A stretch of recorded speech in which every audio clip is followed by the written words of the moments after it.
ইমাম বুখারী রাহমাতুল্লাহ আলাইহি উনি যখন জন্মগ্রহণ করেছিলেন, ওনার মা কোলে করে নিয়ে দেখলেন সদ্য জন্ম নেওয়া নিষ্পাপ বেগুনা মাসুম বাচ্চা আমার মুহাম্মদ ইবনে ইসমাঈল জন্ম নিয়েছেন সম্পূর্ণ অন্ধ হয়ে, তার দুটো চক্ষু ছিল না। মা আমার বড় কান্নায় ভেঙে পড়লেন, আহারে আল্লাহ, আপনি আমার কোলে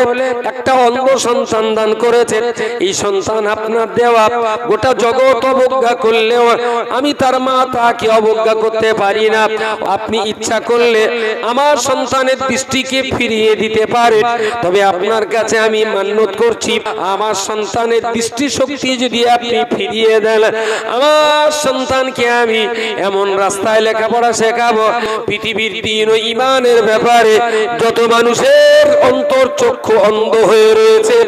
আমার ছেলেটা পরিণত বয়সে সেই সমস্ত অন্ধ মানুষের চোখের অপারেশন করে দেবে।